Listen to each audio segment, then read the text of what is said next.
પાટડીમાં મૃતક સફાઈ કર્મી મામલે રાજકારણ રમાઈ રહ્યું હોવાનું સ્થાનિક આગેવાનો અને મૃતકના પરિવારજનો આક્ષેપ કરી રહ્યા છે। ત્યારે મૃતક સફાઈ કર્મીના પરિજનોને સહાય આપવામાં ગલ્લા તલ્લા થઈ રહ્યા હોય તેવું ચિત્ર સ્પષ્ટ થઈ રહ્યું છે। ત્યારે ફરિયાદ મામલે મજબૂરીમાં કાર્યવાહી કરવામાં આવી રહી છે।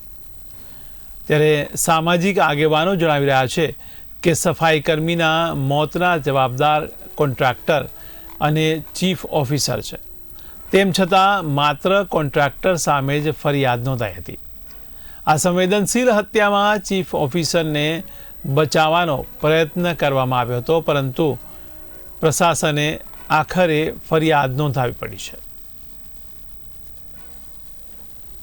આ કેસમાં બીએનએસે કલમ 105 દાખલ નથી કરી અને એ 105 ની પણ પાછળથી એસપી સાહેબની સૂચનાથી દાખલ થઈ અને એમાં 10 વર્ષની સજાની જોગવાઈ છે।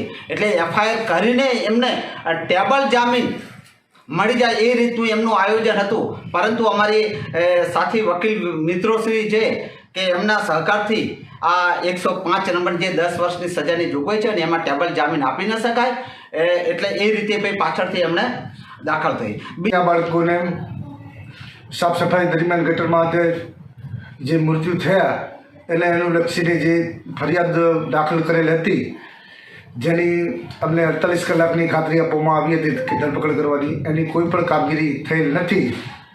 તો એનું આજે રાત્રે 9 વાગે એટલે 48 કલાક પૂરા થાય છે। એના અનુસંધાને સર્વ સમાજને મારી એટલી નમ્ર અપીલ છે કે કાલે પોતાનું સર્વનું મને સાથ સહયોગ આપી અને સર્વ રોજગાર ધંધા પોતાના બંધ રાખી અને મને સાથ સહકાર આપી અને મને પૂરતો ન્યાય અપાવવા આપશ્રીને મારી નમ્ર અપીલ છે।